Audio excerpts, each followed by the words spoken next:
मी Ajit Patil, general secretary doctor PDMC Amravati. आणि आज जो आम्ही हा शांतता मोर्चा याला म्हणता येईल हा जो काढला आहे, हा मुख्यतः याच्यासाठी काढला आहे की माझ्या बहिणींचं म्हणजे ज्या काही माझ्या डॉक्टर बहिणी होत आहेत त्यांच्या ड्युटीच्या ठिकाणी त्यांची सुरक्षेवर प्रश्न उभा राहिलेला आहे। 9 ऑगस्टला जी घटना घडलेली आहे कोलकाता येथे, त्या बहिणीची जी माझी बहिणीसारखी होती माझ्या, ती 36 तासाची ड्युटी करून त्या ठिकाणी आराम करण्यासाठी सेमिनार रूममध्ये बसली आणि त्या ठिकाणी तिचा डोळा लागला असावा कदाचित। आणि सकाळी तिचे आईवडील घरी असताना तिच्या आईवडिलांना वाटलं असेल की माझी मुलगी त्या ठिकाणी सर्व्हिस देते, माझी मुलगी लोकांची सेवा देते, आणि सकाळी उठल्यानंतर त्यांना जेव्हा कॉल येतो हॉस्पिटल म्हणून की तुमच्या मुलीने सुसाईड केलेलं आहे आणि सुसाईड केलेलं आहे हे कळल्यानंतर ते जेव्हा हॉस्पिटलमध्ये धावत पळत येतात आणि पळत आल्यानंतर तेव्हा त्या ठिकाणी त्यांना भेटू देखील दिलं जात नाही। 3 तासापर्यंत त्यांना ताटकळत उभं केलं जातं आणि नंतर त्यांना कळून चुकतं की त्यांच्या मुलीने सुसाईड नव्हे तर त्यांच्या मुलीचा हा गँग रेप झालेला आहे आणि त्यानंतर तिचा मर्डर देखील करण्यात आलेला आहे।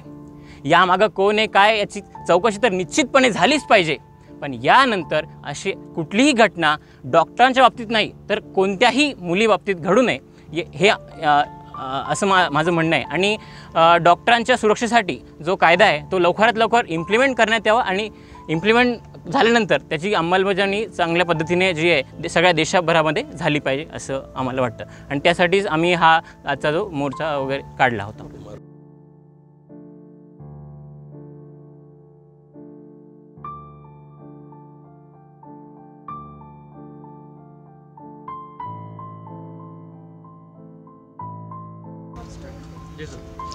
मी doctor Basant Lunge, central working committee member, Indian medical association, headquarter new Delhi.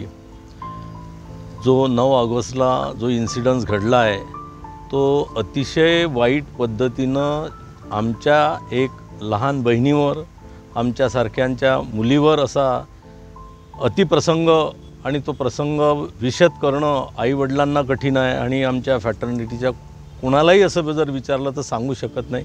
इतक्या अशा फार घृणास्पद पद्धतीनं रेप करण्यात आला आणि त्यानंतर तिचा गळा घोटून डेथ झाला म्हणा किंवा तिला मारण्यात आलं आहे।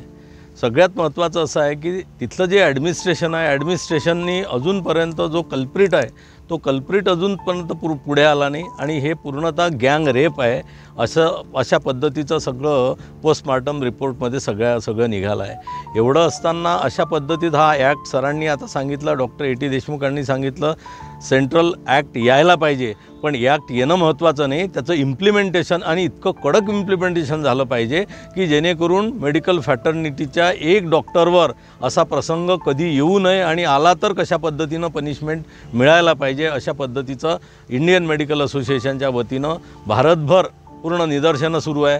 सगळ्या ब्रांचचे आमचे जे मेंबर आहे आपले मेडिकल असोसिएशनचे सगळे प्रोटेस्ट करतात आहे, कॅन्डल मार्च काढतात आहे, शांततेच्या मार्गानं काढतात आहे। आणि 15 ऑगस्टला जो शांततेच्या मार्गाने कॅन्डल मार्च कलकत्त्यात काढला होता तो कॅन्डल मार्च उधळून लावणे आणि डॉक्टरांना मारणे आणि पुरावे नष्ट करणे याच्यापेक्षा आणखी घृणास्पद कृत्य समाजातल्या काही कल्प्रिटकडून घडत आहे, तर त्यांच्यावर कडक कारवाई करण्यात यावी आणि जेणेकरून पुढे कोणी अशा पद्धतीचा बिहेव डॉक्टर लोकांसोबत कोणी करणार नाही, एवढं या प्रसंगी मी बोलतो।